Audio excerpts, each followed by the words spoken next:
Winning cures everything. Now for your hosts, Gary and Chris.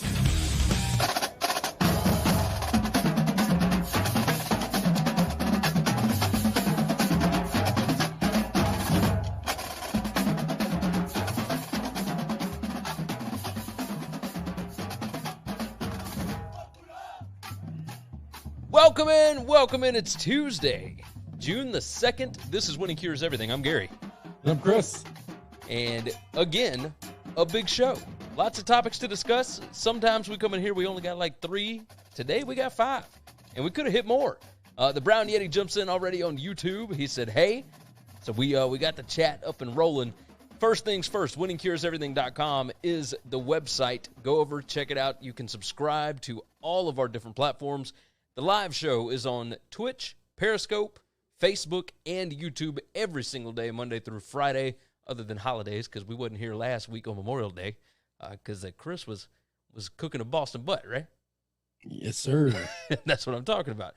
But yes, the live show is over there. You can always catch the replays on those different platforms, or you can subscribe to the podcast. Apple Podcasts, Google Podcasts, Spotify, whatever your favorite podcast app is, we are on there. If you are listening on the Apple Podcast app, do us a favor. Leave a 5-star review. Put a nice written review in there. Ask us a question, whatever. If there are questions that pop up in there, we always make sure that we jump in on them. So we would like to hear from you. So make sure that you jump in over there. The show, as always, brought to you by Tunica, Mississippi, the South's premier sports gambling destination. They have got 6 wonderful, incredible sports books. You can find more information on them over at tunicatravel.com. In today's show, let's go ahead and fire into this bad boy. First thing, so I don't know how many people that follow us are big-time college football fans, and if you follow college football media, you know that this is a pretty big deal. Spencer Hall of Banner Society used to be with SB Nation. He was known as Orson Swindle. He is the guy that created everydayshouldbesaturday.com, and he has a massive, massive following online. He took a buyout from Vox Media. He is no longer working for SB Nation or Banner Society, which is the site that he started a year ago, which is kind of crazy to think about. SB Nation buys out Every Day Should Be Saturday, so now the guy's looking for work. It's kind of insane. We didn't want to spend a long time on that, but I did want to bring it up because, you know, he's had a lot of success and a lot of fun writing about college football from a very different angle than any other media member. He has been a regular on Paul Feinbaum's show. He's been a regular on Sports Center with SVP. Like, he is a voice, a big voice of college football, and he comes at it from a very humorous angle and an incredibly smart angle. They do the shutdown full cast, you know, all those kind of things. Who knows what is going to happen with that? Who knows what's going to happen with him? I am watching very interestedly. Is that the right word? I'm intrigued. Is that I don't know what the right word is, but I'm waiting to see what's going to happen. I want to know what happens. I want to know where he goes. Yeah, we're interested to see where he lands. Yes, 100%, because what he does is different than anybody else in the Well, sport. I mean, I'll tell you this. I mean, he could take his time and land wherever he wants. You know, he just made some jack selling his business. Then, well, I mean, he sold his business to SB Nation years ago. Like Every Day Should Be Saturday became an SB Nation blog. I mean, it's been a decade. You know, he started working for them in 2009. So, you know, he worked his way up to editor, et cetera, and then this coronavirus stuff happened, and, you know, it has impacted a lot of people, and a lot of things that you wouldn't really expect to be gone are gone, or they're changing. So, yeah, it's definitely a different thing. Let's open up the show. Our main topic to start off today, let's talk about the Big Ten. The Big Ten Conference Commissioner, Kevin Warren, just started, like brand new commissioner, the first African-American commissioner of any conference in the NCAA, of any major sport that has student athletes involved, right? College sports. correct. It's the first time we've ever had one of those, and he came out yesterday and did not just release a statement. He had just an incredible call to action, et cetera, et cetera. I mean, everything about this was awesome. I want to read the whole thing if that's okay with you, Chris. Yeah, go ahead. It's fantastic. He said, on Monday, May 25th, 2020, George Floyd, a proud black man, was killed by a member of law enforcement in Minneapolis, Minnesota. Ahmaud Arbery, Breonna Taylor, Philando Castile, Emmett Till, the list goes on and on. Prior to joining the Big Ten Conference as commissioner and relocating to Chicago, my family had lived full-time in the Minneapolis area for over 15 years as I worked as an executive with the Minnesota Vikings in the National Football League. Our kids were raised in Minnesota and attended school in Minnesota before leaving for college, and the people of the great state of Minnesota are part of the fabric of our entire family.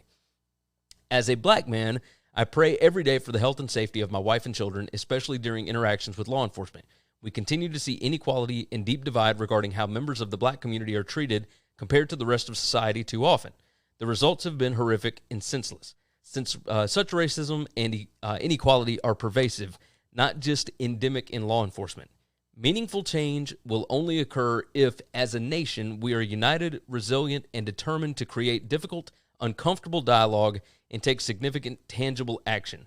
We all need to strive to make the world a better place, one person, one family, one city, one state, one conference, one country. George Floyd's death cannot be in vain.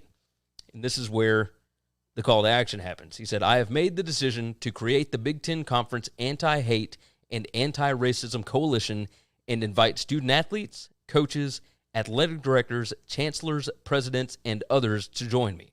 I have already received powerful notes of support and interest in joining this coalition and look forward to partnering with the existing diversity councils on our various campuses. It is critical that our student-athletes possess their rights to free speech, their rights to peaceful protest, and we will work to empower them in creating meaningful change. We must listen to our young people. Our children and future generations deserve better. We are either part of the problem or part of the solution. The Big Ten Conference will be part of the solution as we actively and constructively combat racism and hate in our country. In closing, my wife Greta and I have decided to personally make an initial gift of $100,000 from the Warren Family Foundation to the National Lawyers Committee for Civil Rights based in Washington, D.C., which focuses on addressing issues regarding racism, hate, and voter registration. I will continue to pray, lead, and take action to eliminate racism and hate in our country. Godspeed, Kevin Warren. This is a massive deal. Justin Miller jumps in on Facebook, by the way. He says, afternoon, gentlemen. Kevin Warren, the first-time conference commissioner, first ever African-American conference commissioner. This kind of thing that he is talking about building is the kind of thing that a legacy can be built upon. Correct. The Big Ten is already built. Yeah, all he has to do, Jim Delaney set that thing up. They've got massive contracts. They've got big-time schools. They've got a TV contract, their own channel. All he has to do is run it. It's basically Greg Sankey, right? All you have to do is run what Mike Slive built. Just keep it rolling. Don't mess it up. Don't mess it up. And a lot of that is don't take a risk. And he's not willing to take a risk. He's willing to take a risk right now because he thinks it's worth it. Yes, and I agree with him 100%. I think it is fantastic what he's doing, and it is a responsibility of his and all of these other conference commissioners. This will be the first of many. This was a fantastic idea. You don't just do it for the student-athletes. You do it to involve the student-athletes with the presidents and the athletic directors, et cetera, on down the line. Get everybody involved and make it in a situation to where everybody has a seat at the same table and you listen to each other. Yep. That is a massive, massive deal. Kudos to the Big Ten. Kudos to Kevin Warren for starting this. I would expect all of the other Power 5 conferences to join in. To jump on board and to piggyback off of it. And listen, he's got the great idea. This is one of those situations where you just call him and say, hey, what can we do to help? You don't have to reinvent the wheel. You don't have to have your own idea. Yeah. Basically, we want to do what you're doing. Yeah. Teach us. Tell us what we need to do. With you. Yep. We can make this thing a bigger thing. Ben jumps in on Twitch. He said, Michigan and Ohio State are not allowed to hate each other anymore, but in all seriousness, this is a good thing. Yes. there's still going to be hatred. Like, let's not get it twisted. These schools are still going to hate each other, or at least the fans are. Right. But I think that there is a brighter outcome on the other side of this. Obviously, it's dark times in this country right now, but things like this, it is a good thing to have happen. You can see a light at the end of the tunnel. We don't know how long that tunnel is, but we will come out better on the other side of this. I would almost guarantee that. Almost guarantee it. So after that, let's move on to another topic, and this has to do with those Power 5 commissioners. The Power 5 conferences are asking Congress for timely help with the NIL, the name, image, likeness stuff. And that's kind of an issue, right? Brett McMurphy tweeted this the other day. He said, in a 3-page letter obtained by Stadium, Power 5 league commissioners asked Congress to, quote, enact clear national policy on name, image, likeness, and not wait for the NCAA process to conclude, and so there will be uniform national standard that will preempt state NIL laws. And I quote, time is of the essence. Now, one, Congress got a whole lot of other stuff going on. This doesn't seem like something that Congress really should have to worry about, etc. But I do understand where these Power 5 commissioners are coming from, right? They want it to be uniform across the board so that everybody understands what the rules are. And no, they don't want to wait on the NCAA because these conferences understand the NCAA drags their feet on everything. They've dragged their feet on this. Hang on now. Whoa, stop. We have to stop right here. They don't want to wait on the NCAA because the NCAA has told them we don't want to be the ones to make this decision. All right? It's not because – why do the NCAA drag their feet on things? Because they choose to. Yeah, because they don't want to have to. Not because they want to. They're not held up by the court system of America that's backlogged. They pick and choose what they want to do. They could do this thing tomorrow if they wanted to. They don't want to do it, all right? And the reason they want Congress to do it is because they got lobbyists that can pay those Congress to write the bill the way they want it, and then they get to blame Congress for it because if the NCAA writes the bill the way they want it, then we can't blame anybody. We all know it was the college commissioners and the NCAA that colluded to do this thing, to write this bill in a shitty way in which it doesn't really help the players the way we want it to help the players. Correct. All right? You're making excuses for these people. We need to stop. We need to stop. The NCAA moves as fast as they want to move. They're a private organization, okay? Hire more people. They have endless amounts of funds coming their way, and they don't do anything. Now, do you agree that it would be better for Congress to come up with a solution to this? Hell no. Hell no. Why would you not agree with that? A, Congress has their hands full already. B, Congress is completely inept and incapable of doing anything right unless they get their back scratched, okay? So who would you leave it up to? I would tell the NCAA, make a damn decision. This is what we want. This is what we're fighting for as players, and make a damn decision. Do the right thing and let us go out here and get paid on our name, image, and likeness. Now, you have already said that the NCAA does not want to do this. Okay, but here's the problem. If they don't do it, then individual states can do it. That's what they really don't want. Right. Really, really don't want. That's where it gets states complicated. can operate much better than the federal government. This is not something our federal government should be involved in. You were probably right on that. You are probably right on that. I'm certain I'm right on that. But do you see how much they fuck up everything they touch?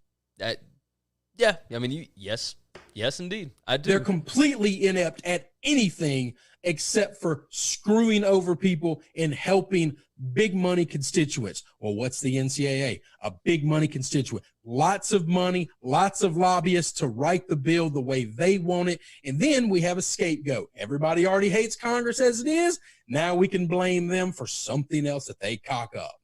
At the end of the day, somebody is going to get blamed for something. Or right? we could just write the bill correctly. We could just let these people make money off their name, image, and likeness, get all the dark money into the light, and we could just not try to screw these kids because I can't believe a 19-year-old might make $200,000. Ben jumped in and said, and I make $25,000 a year. Screw that person. Ben jumps in. He said the NCAA has a huge ego. And then Ben said, does Chris hate the world? No, I hate Congress and I hate the NCAA. Yeah. Not the world. Those two people, yes, not the world. The bottom line here is they need something done. If you leave it up to the states, here we go. The Brown Yeti said the NCAA doesn't want to be the bad guy, and they're not willing to be the good guy. That's the problem we've got. The issue that the NCAA sees with this is they don't want it to become a recruiting advantage. Well, that is impossible. These kids are already getting paid. I don't either, which is why they should write the rule the way that should be written, which is not super complicated. We can streamline this thing pretty well.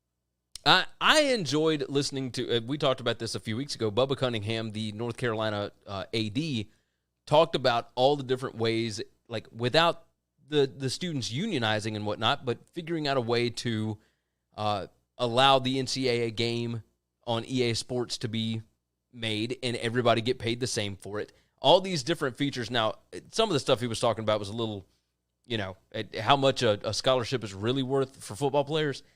Like, get out of here with that. These kids need money in their pocket now. Like, it's I don't want to hear I don't want to hear made up numbers about scholarships. I made it clear already. Right. That's already funny money. They created an object and said, well, it's worth this much money. Bullshit, it ain't worth that much money.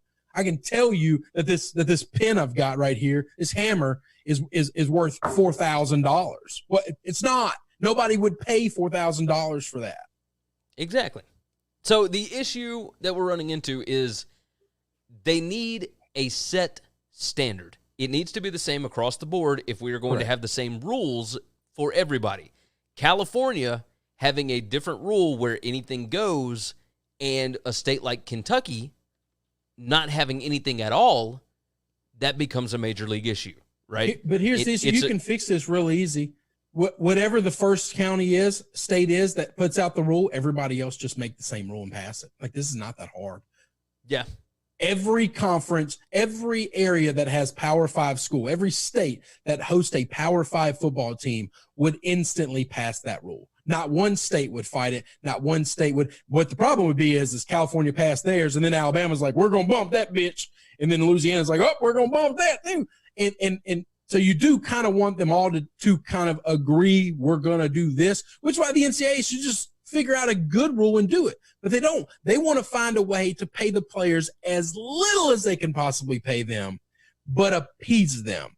And that's not what is right. It's just not. You make so much money. And here's the thing. All the money you make won't be affected by these guys getting outside endorsement deals. That's what I was about to say. It's not like if we were to pay Trevor Lawrence $500,000 this year because State Farm says, I want that guy. That doesn't take one red penny away from the NCAA. No, it's actually not helps. Like State Farm's not going to sponsor them or any other insurance company or whoever else it is. Let him make his money. Yeah. He has a value right now. Damien jumps in on YouTube. He says the NCAA equals MLB. Oh, they're not. I don't know that that's the same. Well, hey, I'll tell you this: the NCAA is far worse than MLB owners. I don't know which term they're far worse. They are the worst organization in our country that's not government. Yeah. They are the worst private organization in our country. And that's insurance companies, that's big pharma, NCAA, worse than all those guys because they take advantage of poor college students. They were originally established for nothing but the safety and welfare of college student athletes. And you know what? They're so bad at their job, an entire second organization had to be founded to take over that job because they had derelicted their duty of it. They're completely inept at what they do. Yeah, it completely their mission statement initially was to protect and serve the student athletes. And yet, Brown Yeti jumps in. He said, I think Trevor is more of an all-state guy. And Ben jumps in. He said, why can't schools have more say in what the NCAA does? That's the issue. The schools do have the say in what the NCAA does. The schools and the presidents of those schools created the NCAA, and they are the ones that make up the membership institution. The schools don't want these kids getting paid. You're talking about the school presidents, not the athletic directors. Correct. That's the situation here. Matt Miller said they are literally created because football players were dying in the early 1900s. Yeah. Yes. They were That's created, why they're created. to now protect. we have players dying right now every year in college football, most of them in division like 3A small schools, and the NCAA does not give a damn. They don't care. Yeah. This whole thing is bonkers. It's absolutely bonkers. But I do not think we need to leave it to Congress. Congress has cocked up everything they have touched. At some point in time, it will become a red state, blue state issue. And then if your school is in a blue state and this school is in a red state, we no longer can play football together, and we're going to end up with 2 NCAAs and 2 organizations because that's what I'm afraid we'll of. politicize the shit out of it if we let Congress do it. It'll just get so cocked up and run through that meal. Plus, they're going to take their 30%, put it in their pocket, by the way, because that's how they operate. Well, I mean, all of this money would be taxed anyway. I mean, this is not like nonprofit NCAA I'm talking money. about money going to lobbyists to pay these people to do what they want them to do their bidding. You think these Congress people are going to just do this on their own goodwill? Really? I mean, yeah, okay, you've got a valid point. That's how these sons of bitches work. I would be interested. Justin Miller jumps in, said, if y'all are interested in playing basketball on Saturday morning, hit me up.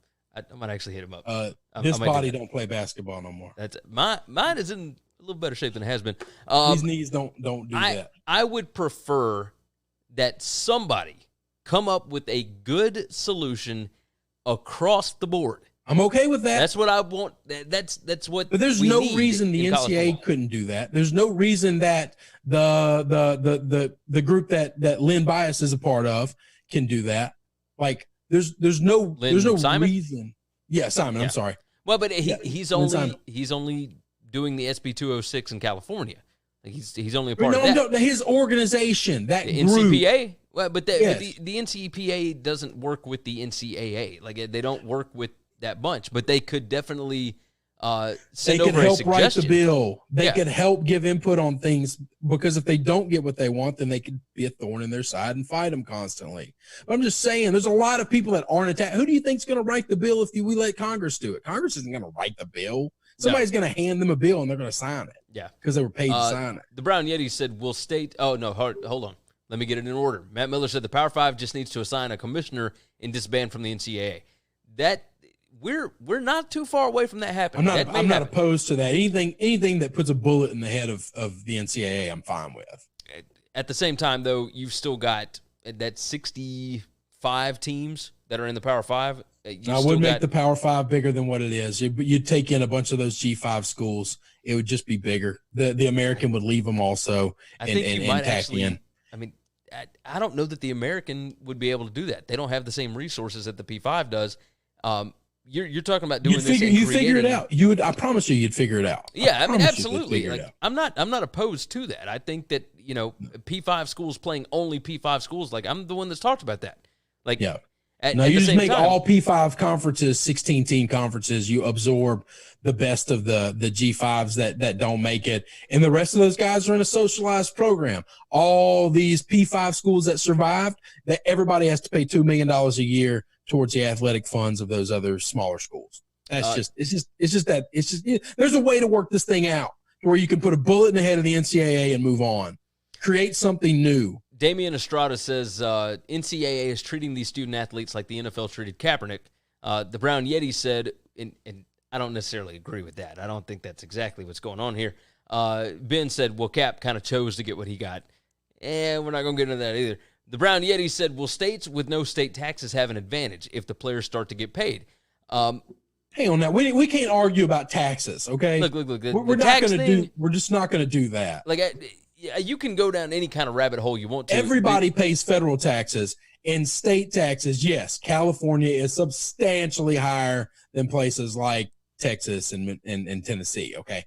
Yes, you're 100% right on that. But we can't argue tax laws and stuff. Well, if you can make money through wherever entities you're making money from, and you negotiate a $30,000 deal and it's taxed more because you live in California. Yeah, you also get to go to the beach every day. And if you live in the state of Tennessee, tough shit. Now, you might have a creek somewhere that you might be able to go visit. That's just kind of the cost of living in some of these places. The situation isn't so much the tax stuff. We can leave all the tax crap out of it. The issue is right now, not every state has implemented this. Not every state is pushing this through.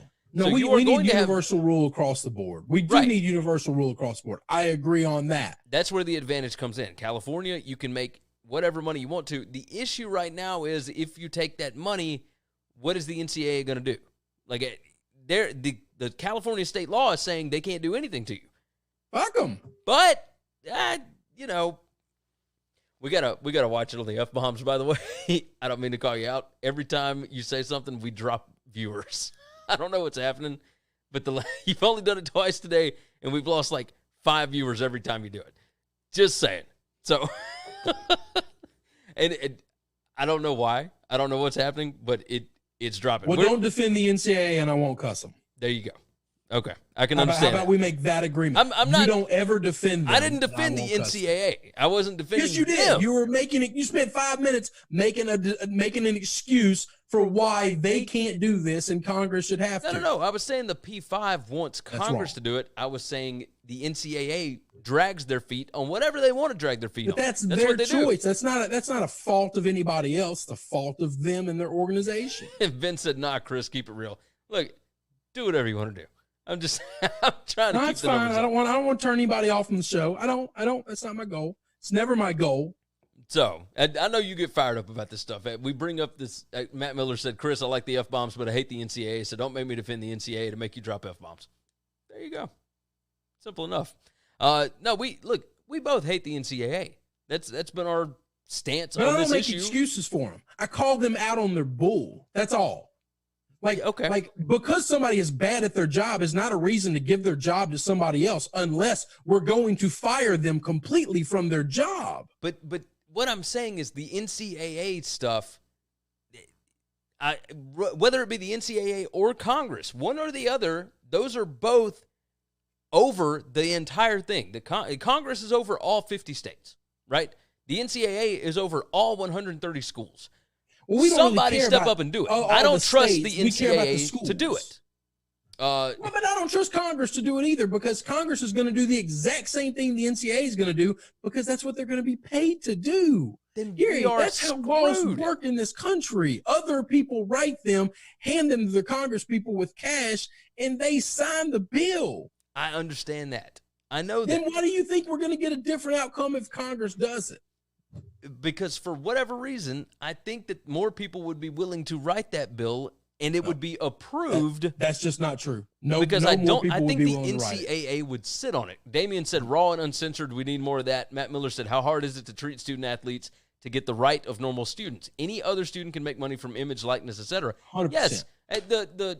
Who is it that is always talking about? If you're a science student, okay, and you're doing research, let's I have a friend of mine right now that's doing research at Stanford, okay? Really smart kid, smartest kid I've ever met in my life. All right, doing cancer research at science. If he cures cancer while working for Stanford, yes, Stanford is going to get a massive bump from that. They will get a large sum of money from that. Also, Logan is going to get an obscene amount of money for the rest of his life for that. Yes. All right. Look at it from how is that any different than a football player? How is that any different than a basketball player? Because you're talking about scientists and everything else. Let's look at it. No, I'm talking about them spending money and investing in these people, and then the school profiting from that investment. He also profits from that investment. Let's look at it from a competition standpoint.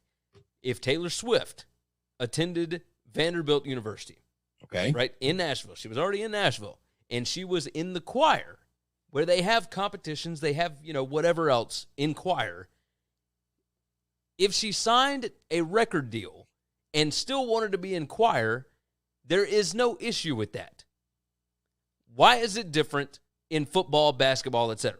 It's literally the exact same contract I just said, the thing I said. But there's no competition in science. Like, that's just, you're trying to better the human race. In science, you haven't been paying attention.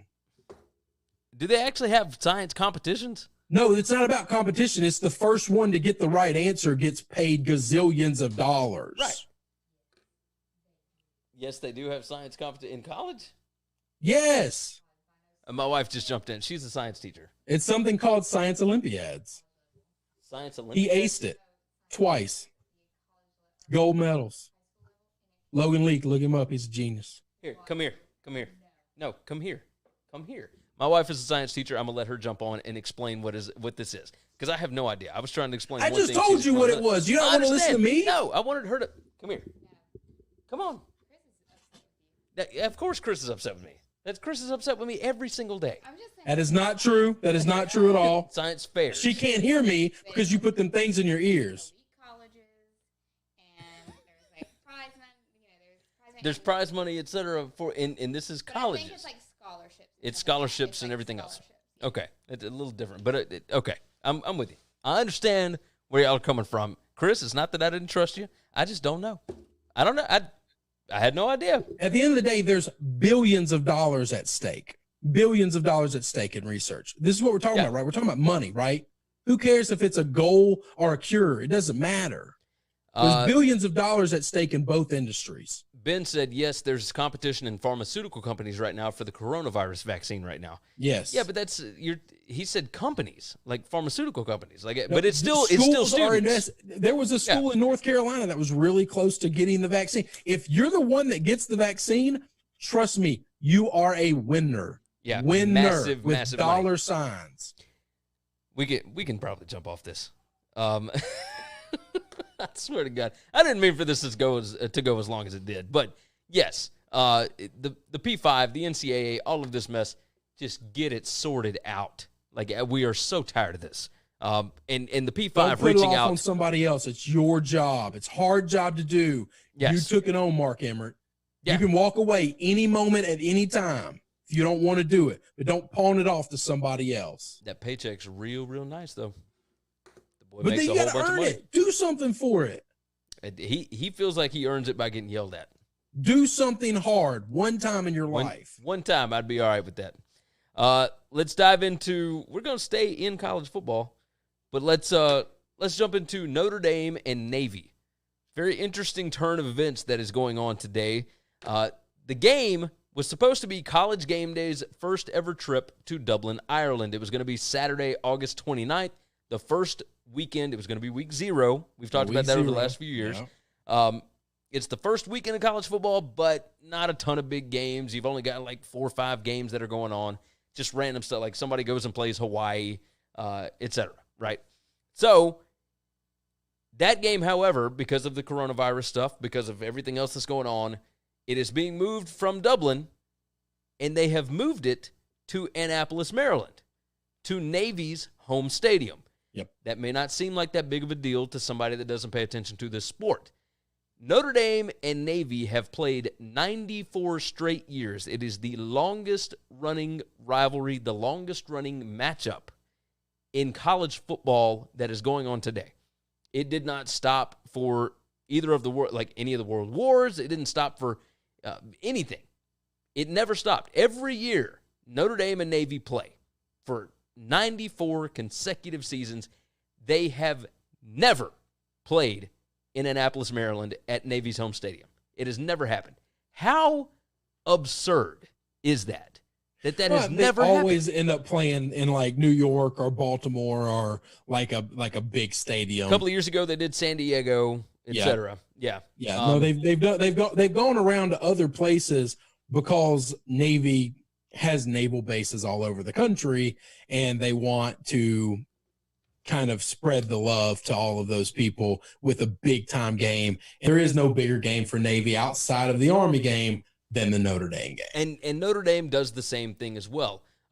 Jumping back on the other topic, Damian said, if the teachers get paid for teaching, why shouldn't these student athletes get paid for playing? Yeah, I mean, this is all exactly what we've been saying. I mean, it's just the whole thing's ridiculous. The players need to get paid, period, in a sentence. Ben said, that sucks. I've been to Dublin. It's a really cool city. Yes, eventually. They're going to probably go back. Yes, eventually they will have this game in Dublin. Well, didn't they play in Dublin a few years ago, but game day just wasn't there? No, I don't think so. Yeah, they've played this game overseas. I thought they played like before. In Australia or something, didn't they? Maybe they played it in Ireland. They played this game somewhere else. I think this was going to be the first one in Dublin. I could be. It wasn't in Australia. I assure you that it was like I'm looking through. Oh, by the way, so it said around 40,000 people from the U.S. were expected to attend the sold-out game. It was already sold out. Let's see. We are obviously disappointed not to be traveling to Ireland this August, Navy Athletic Director Chet Gladchuk said in the statement. But as expected, our priority must be ensuring the health and safety of all involved. I am expecting that we will still be able to play Notre Dame as our season opener, but there is still much to be determined by health officials and those that govern college football at large. Once we have a definitive plan in place, we'll announce the specific. Basically, let's see. The game will mark the first time Notre Dame visits Navy Marine Corps Memorial Stadium. Each prior meeting hosted by Navy has been played at a neutral site. Overall, Notre Dame owns a 79-13-1 record. This is a massive game. By the way, it is no longer on August 29th because they're moving it back to the States. It is going to be on Labor Day weekend. So, I don't know. There we go. Matt said they played in Ireland in 96 and 2012. Ben said Cal played someone in Australia a few years back. I just found 96 and 2012, Croke Park, and Viva Stadium. Are those in Dublin? Yes. Okay, so it wasn't Dublin, but it was... Dublin, okay. Listen, Ireland's not that damn big, okay? I know. It's not a real big state, country, whatever. Where is Conor McGregor from Dublin, or is he from somewhere else? No, he's probably from a small part of Ireland, if I had to guess. That'd be my guess. I'm going to bet he spent a lot of time in Dublin because once you get big, you have to go to the city for stuff. That makes sense. That makes perfect sense. But yes, it is. I think this is going to be really cool. At this point, with Ben said he's from Dublin, I believe. So, Interesting. Either way, it's a very interesting turn of events because Navy getting to host Notre Dame for the first time, kind of a big deal. We don't see that very often. I think it's going to be a really cool spectacle, regardless of whether they are fans or whoever else in the stadium. I think it's going to be nice to see. So, moving on from that, let's talk about Jon Jones. Bones Jones, UFC light heavyweight, champion. He is vacating his UFC title. Now, have you seen all the stuff that's come out about this? No, I didn't know that until you told me. You texted me about it earlier.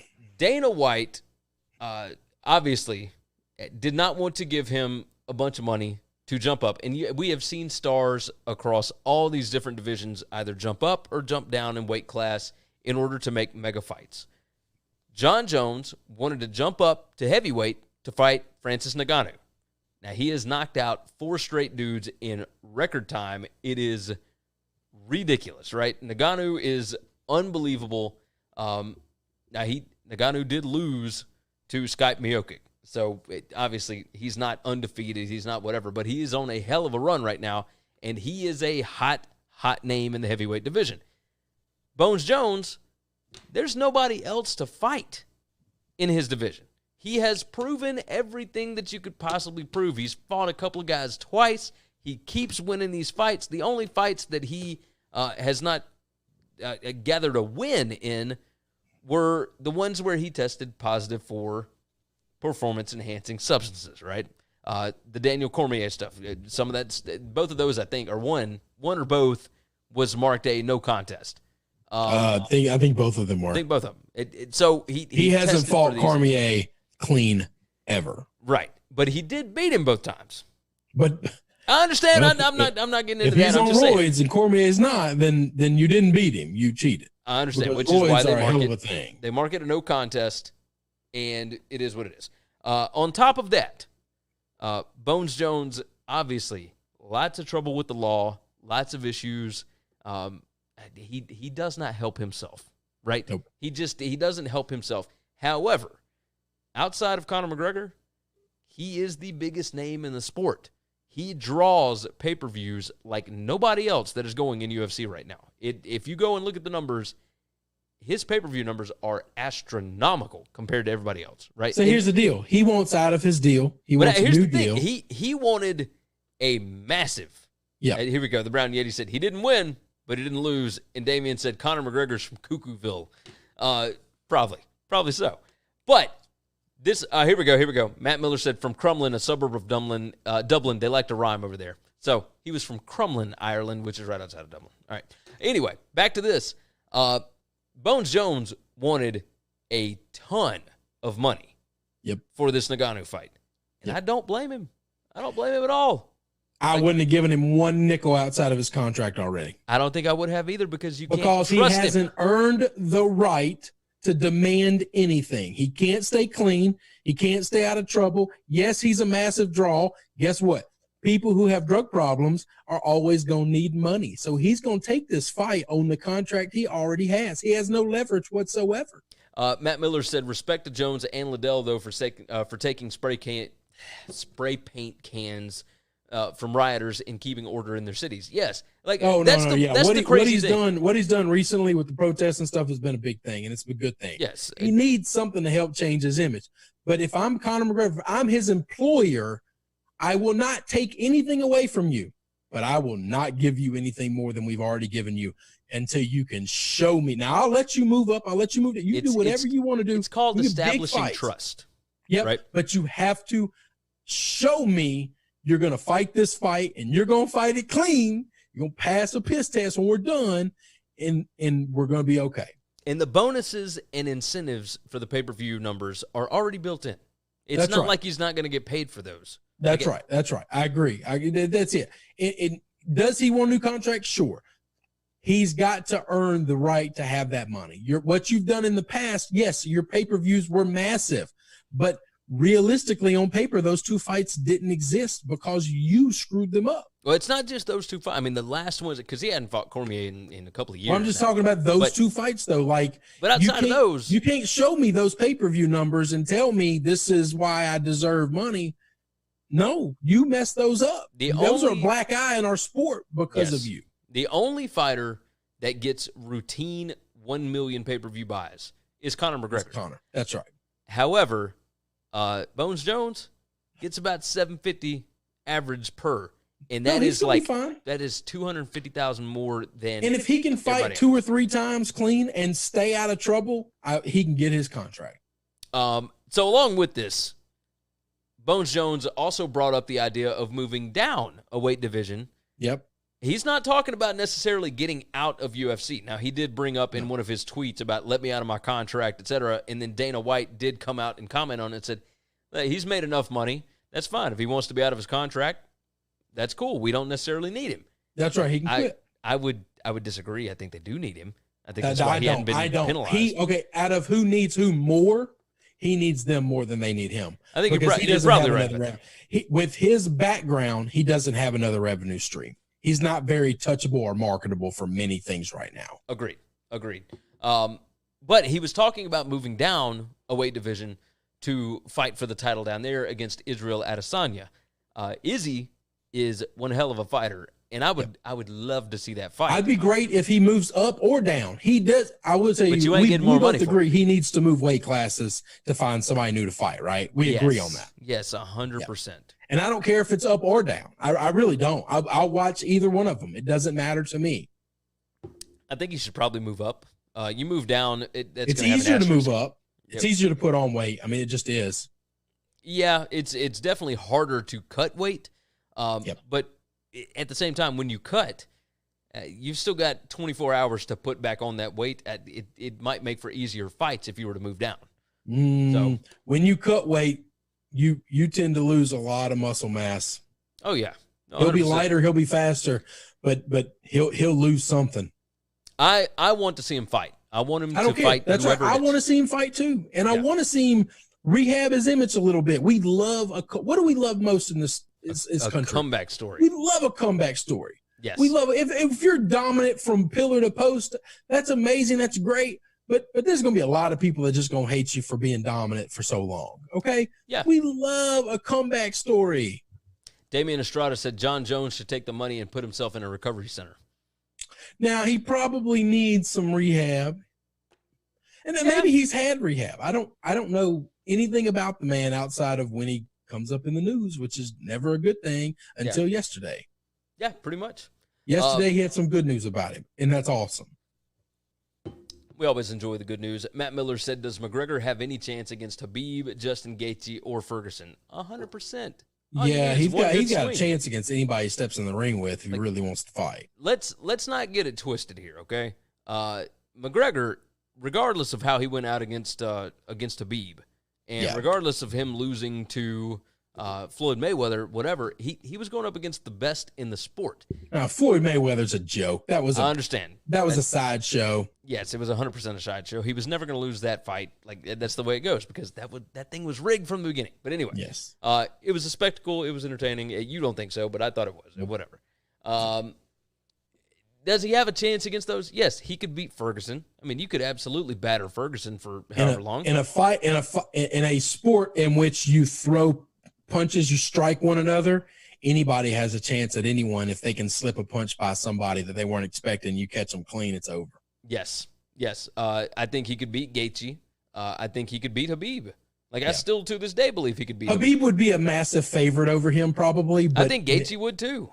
But well, I don't know that Gaethje would be as big of a favorite over him. Not as big, but I think Khabib would be a pretty big favorite outside of the fact that Conor, if it was a fair line and not a skewed line because Conor has a ridiculously huge fan base, then it would be a pretty big. Oh, I mean, Khabib should be like minus 300 against him. He wouldn't be. He wouldn't be because Conor's just going to have so much money come behind him. Yeah, 100%. But that's the thing. He has got a massive left hand. A lot of people aren't used to those left hands. You get one good punch in there, I mean, you can end anybody's night. So that's the way it goes. Damian said McGregor against another bus. I don't know what the odds I don't know what they'd be on that one. Let's close out the show with this. We've gone pretty long today, and I feel pretty good about the show so far. Let's close out with this. Desean Jackson said on a podcast that he wants the NFL to mic up players if there are not going to be fans in the stands. Now, I don't think we have any issue going forward. Obviously, we'll see what happens after all the stuff that's been going on in this country. But I think we're going to have fans in the stands. I don't think that's going to be an issue. I 100% agree. So what I'll take the over on any bets I can get for attendance. What he said was let me see. He said it's going to get crazy without fans. Jackson said, I think they should mic up players. I think they should give fans insight to see what really goes on between the white lines. It gets crazy. I know in the trenches it gets crazy, and I know on the outside it gets crazy too, the conversations we have going back and forth. Now, to go ahead and put this in perspective, other players have already weighed in on that subject. Kirk Cousins, he stated an empty stadium would be refreshing and a breath of fresh air. I mean, the guy doesn't really like pressure, I guess. Melvin Gordon gets booed a lot, even at home. Yeah, Melvin Gordon. He said that he is used to playing with no fans present because he played for the Chargers. Shots, taking shots. You got to love that. Look, the deal is, let's see, who was it? Oh, Jackson. He said, my feeling about playing in an empty stadium, I definitely can't recall playing in one. I've never played in an empty stadium, honestly. Even in Pop Warner, I used to look in the stands and have fans, so it's going to be a culture shock. I think at the end of the day, we're all professionals, and we'll all have to adapt to having no fans present. It'll definitely be weird at first, but hopefully they can figure out an alternative. I think a lot of teams and players feed off of the energy of fans. Yes, that's what home field advantage is. I don't know. Ben, let's go ahead and dive into these topics here, or chats. Ben said, we'll see after these protests if there's a huge spike and we have to go back on lockdown. Damian said, I don't see sports happening at all, especially if martial law happens. That's not going to happen either. We are at the very beginning of June. We are going to be fine. I think we are both optimists here. We think they're going to be fine. They say 14 days for this thing to get in your body. That is the safety valve. But 90% of people see signs and effects within 3 to 4 days of COVID. And the protests are going on, day 4, day 5 now. We would already be seeing spikes in Minnesota if it was a thing. Remember that orgy that happened in the Ozarks that everyone said, oh, my God, all these people are just going to die. One person came out of there, and they said they had COVID, and that's somebody that they think probably had it before they got there. And then amazingly, nobody else got it that was sitting in a pool with them. Yeah. It's just we just don't have a lot of action of this thing being transmitted outside. I'm not a scientist. I'm just going off the stuff that I've heard, listened to, and watched. But We have a lot of people walking hand in hand, arm in arm through streets, hugging, kissing, holding each other close right now. And we the haven't numbers are going seen down. many spikes. Yeah. Now, even if there is an uptick, we can't panic about an uptick and a spike are totally different. These people have been locked in their homes for 3.5 months, and now they're out. So if there's an uptick, that's different than a spike. We need to see massive. If hospitals aren't being overran, then we say we open it up. Yes. I want to go outside and I want to do stuff outside. Indoors, we can have different conversations because this thing does travel differently indoors. But outdoors, big stadiums, even if it's a dome kind of thing, it doesn't matter. Let us go. Let us go outside. Ben said the protests will tell us if we can have stuff or if we can stuff people into stadiums or not. Yes. 100%. Yeah. 1 week from today, we should have unbelievable results on if we should open up sports or not. Yeah, because the protests are happening basically everywhere. Everywhere. Ben said, I'm not buying it yet. If there's really no huge spike, then maybe I'll be sold. I can understand that. I mean, obviously, take a wait-and-see approach. There's no issue with that. But you don't have to wait. It's not like we have to wait 3 weeks. I mean, we're already 4 days into this. If we haven't seen a spike in another 2 or 3 days, it's just not coming. No, it won't be. Like, that's the way it goes. So I'm curious. I don't know if it might be warm weather. I don't know what it could be. But I like I said, we're not scientists. We're not the guys who ask about this stuff. You got that right. So back to Desean Jackson, though. If there are no fans in the stands, if they decide that is not the way that they want to go about this, if they want to just have football with no fans, miking up players, I'll go on and tell you this. Brian Yeti said, we're a weekend, Chris. Yeah, we're. I mean, it was 7 days ago today that George Floyd was murdered. So yeah, but I don't think the protest really started. I think there was a shock. There was an organization of people, and I think we're a day or two off from the protest starting. It really fired up on Thursday night of last week, and Minnesota started before the rest of the country. So if we want to look for the uptick faster, we look to them and see have we had an uptick or not? Because if they're 5 days in, then yeah, we should have seen it by now. Yeah, we really should have. Miking up NFL players, I don't think it's a good idea. I think it's a terrible idea. I think it would be really entertaining. You got to move all these games to like Showtime and HBO. Yeah, because they are not going to. No. Yeah, no, when you hear these players mic'd up and you see it on, whatever it may be, when you see that stuff, it's already been edited. It's already been, shut up to where, exactly what you're going to get. First, the NFL edits it. Then the team gets to edit it.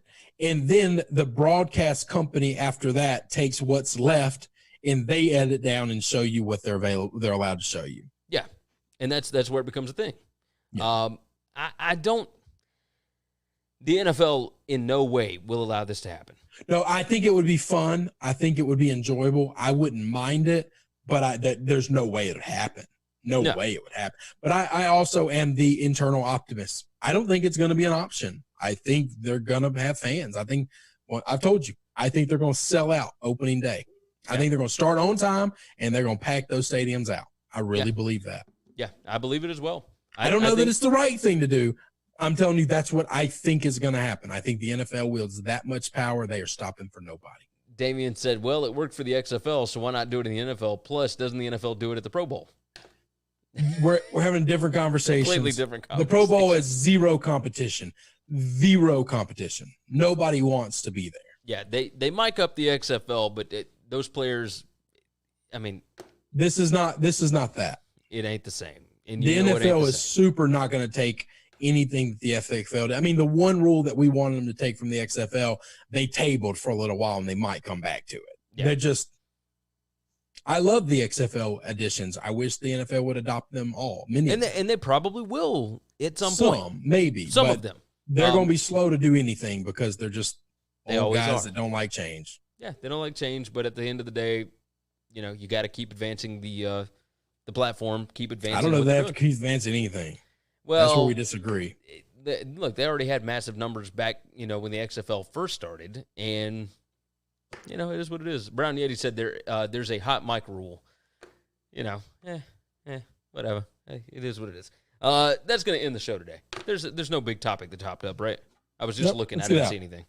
All right, let's get out of here. You guys have been fantastic. Thank you, as always, for jumping in the chat. You guys drive the conversation. We love you for it. I can't tell you that enough. We really appreciate what you guys do. Make sure you are subscribed on all the different platforms. We appreciate that. Damian said they should have the cameras in the locker room. Yeah, with the whole XFL, WWE, whatever stuff. Yeah, we remember that. I'm with you. Good gracious. Who doesn't love a beautiful woman, right? You guys are fantastic. Again, can't thank you enough. Make sure you're subscribed on all of our different platforms, our live platforms. We are live every Monday through Friday. This Thursday, we will be going live at 3 p.m. I am making the transition back to the office, so we're going a little bit early, 3 p.m. Central Time on Thursday. Friday will be, typical time. Normal time is what it is. So, subscribe to the podcast. Leave us a review. Our Apple Podcast numbers are growing. We definitely appreciate that. You guys leaving comments and reviews and everything else. On your review, put in a question. Tell us a topic that we need to hit on. We will hit on it. We'll talk about it. So we'll include you in the conversation. We always appreciate that. Make sure that you check out tunicatravel.com. Tunica, Mississippi is the South's premier sports gambling destination, and they have got 6 wonderful sports books. You guys are great. Again, we love you. Take care of yourselves. Take care of each other, and we'll see you again tomorrow. Thanks for checking out Winning Cures Everything. If you want to keep up with us, hit subscribe on YouTube or your favorite podcast app. Visit the website at winningcureseverything.com, or you can like us on Facebook or follow us at Winning Cures, at Gary WCE, or at Chris B. Giannini on Twitter. Share out the show, leave a nice review, and make sure to comment and tweet at us.